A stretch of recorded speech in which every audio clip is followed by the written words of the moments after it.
Buenas noches, comunidad. Sean bienvenidos a un nuevo episodio de Relatos Perturbadores. En esta noche les contaré una historia que sucedió en una morgue en el año 2004. El cadáver de la morgue, relato contado por Rede y Pablo Rojas. Trabajé muchos años como médico forense, tanto en el sector clínico como jurídico. Podría estar horas y horas relatando cientos de historias de los cuerpos que he visto. Para mí, esas cosas no son nada del otro mundo. Hasta aquel día pensé que lo había visto todo, pero nunca faltan las sorpresas. Había examinado cuerpos de todo tipo, tamaño y edad. Vi cosas atroces, horrendas, que de solo contarlas sin detalles podría horrorizar a algunos y hacer llorar a otros. A veces, lo que más impacta no era necesariamente el cadáver o su estado. Algo que podría causar impresión al menos en los primeros años de iniciado, es la causa de muerte. Las más comunes son muerte natural o por enfermedades, infartos cardiorrespiratorios, mutilación o traumatismos por accidentes de tránsito.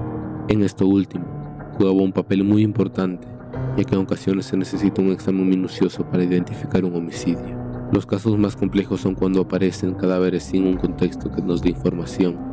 Ancianos que mueren en su casa hasta que alguien siente el olor luego de días, alguien tirado en la calle, un cuerpo flotando en el mar. Estas situaciones son las que nos llevan a investigar si fue un asesinato premeditado o homicidio culposo. Todo esto que les he contado es para que comprendan lo extraño de lo que viví.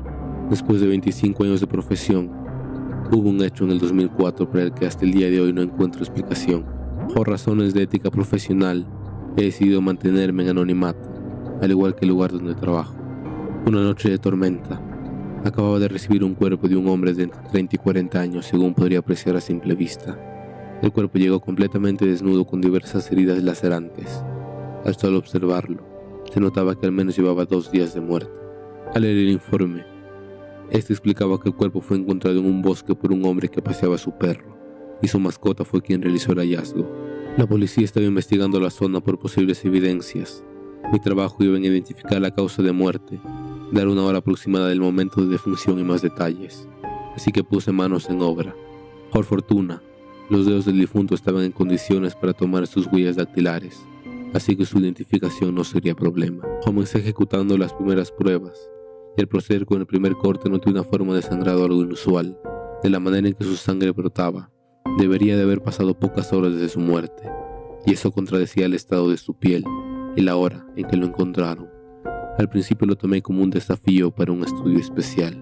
El hombre carecía de cabello. Si bien no era lo más común, existen personas que son lampiñas y comparten esta característica. Encontré varias heridas lacerantes con pequeños fragmentos de madera que indicaba posible rozamiento entre árboles. En el hombro había encontrado una mordida, sin duda de una persona. Extraje el ADN de la zona a fin de identificar el agresor. En un momento percibí un ruido sobre la mesa. La mano del cadáver estaba temblando, algo que aterraría a cualquiera, pero era normal que un cadáver presentara movimientos post-mortem, en especial cuando sufren una muerte brutal. Lo extraño era que, de acuerdo al estado de su piel, llevaba al menos 2 días de muerte, como mencioné antes, pero los movimientos post-mortem suceden en las primeras 24 horas. Ya tenía 2 situaciones que contradecían con su piel, la sangre y el movimiento post-mortem. Estudié la posibilidad de que su piel sufriera antes de morir, pero para ello debería de realizar más estudios. Me dispuse a abrir su abdomen para examinar sus órganos, y ahí fue donde todo empezó. El cadáver no tenía ombligo. Mi mente se nubló de todo. Era la primera y única vez que presenciaba un abdomen sin ombligo.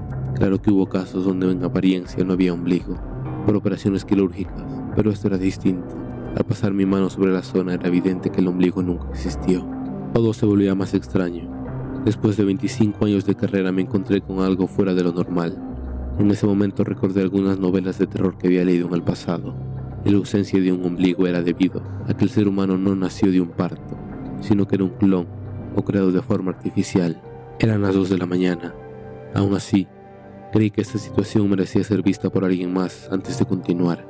Dejé el cuerpo sobre la mesa, me llevé los datos que tenía y llamé a un colega sin importar la hora.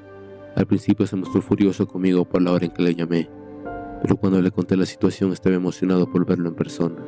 Al girarme noté un detalle. Recordaba que su rostro miraba hacia arriba, pero en ese momento miraba hacia un lado.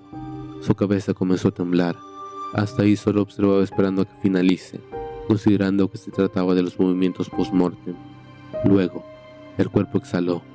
Fue inevitable asustarme, aunque se dan casos donde los pulmones contengan aire dentro y luego de ciertos procesos químicos de descomposición, este escapa, pero jamás lo había visto de esa manera tan vívida. Me acerqué al cuerpo para continuar examinándolo. Al tocarlo me dio un susto más fuerte. Tenía temperatura. El cuerpo de un cadáver luego de 2 horas pierde su temperatura corporal normal, que es de 36 a 37 grados, y pasa a temperatura ambiente, algo que al tacto se siente frío. Pero esto era extraño. Recordaba que estaba frío, y en ese momento se encontraba tibio. Cierta sensación de alerta comenzó a gobernarme. El conjunto de acontecimientos que se estaban desarrollando mantenían mi mente ocupada buscando una explicación. Cuando me giré para buscar herramientas, escuché el cuerpo tumbarse en el piso. Antes de acercarme a él, examiné la mesa con atención. Estaba en perfectas condiciones. Salí de la habitación por un momento.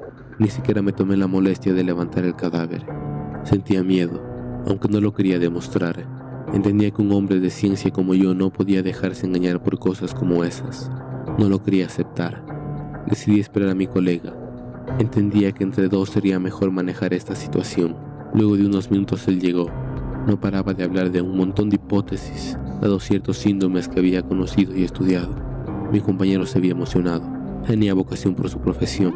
Mi colega no dejaba de expresar sus ideas, hasta que tuve que sujetarlo con fuerza para que se callara. Cuando me miró con seriedad, le expliqué de la temperatura del cadáver. Él me miró sorprendido. Me dijo que era imposible, y eso yo ya lo sabía. Negó totalmente lo que dije. Quería ver el cadáver. Antes de llegar le expliqué que el cadáver cayó por sí solo de la mesa, pero él contestó que seguramente lo choqué sin querer. Él se colocó su túnica y entramos a la sala, y en ese momento nos dimos cuenta que el cuerpo no estaba. Mi colega pensó que se trataba de una broma. Le mostré los datos recogidos y las herramientas que había dejado en uso. Donde había caído el cadáver había una pequeña línea de sangre.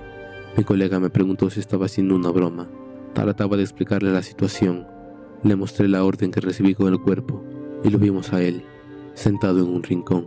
Solté mi carpeta, dado el espanto. Mi colega se rió, asegurando que era una broma, pero creo que algo en mi expresión le hizo entender que no. Él me hablaba y yo no lograba reaccionar. Se acercó hasta el cuerpo, apenas tocó su rostro y se apartó al instante. Retiró la mano de él como quien ve a un animal que lo pudiera morder. No me dijo nada. Me pidió que saliéramos. Cuando estaba más calmado me dijo que al tacto sintió temperatura elevada, como si tuviera fiebre, pero peor aún, le sintió el pulso. Dijo que en el momento que sintió su vena palpitar quitó la mano por reflejo y no se atrevió a verificar. Él me preguntaba si lo que le decía era verdad, si no había algún truco en todo esto. Le juré por mi familia que no. Oímos la puerta de la sala de la morgue abrirse. Nos quedamos petrificados. Éramos las 2 únicas personas en el establecimiento. Con mucho sigilo nos acercamos a la sala de la morgue. El cuerpo no estaba por ninguna parte. Al revisar las cámaras de seguridad desde que comencé a trabajar con el cuerpo lo vimos todo. El cadáver había girado su cabeza durante el examen. Luego se volteó y cayó. Cuando lo dejé, este se arrastró por el suelo usando únicamente sus brazos. Antes de que entremos, había intentado levantarse, pero cayó sentado en el suelo en la posición en que lo encontramos. No supimos más nada del cadáver. Tomamos capturas de la grabación y elevamos el informe a nuestros superiores. Al otro día, los resultados de las huellas dactilares llegaron. No coincidían con la base de datos. En teoría, nadie en el registro civil tenía esas huellas. Luego de eso, la policía nos acusaba de robar un cadáver, pero nuestros superiores de alguna manera nos salvaron de la situación y todo quedó aclarado. Nos obligaron a firmar por medio de unos abogados un acuerdo de confidencialidad sobre la ausencia a cambio de quitarme a cualquier cargo por la desaparición de un cadáver. Entre mi colega y yo jamás hemos tocado el tema. Él siguió trabajando mientras yo solicité mi retiro. Hoy me animo a contarlo porque yo hice mi vida y no me importan las consecuencias.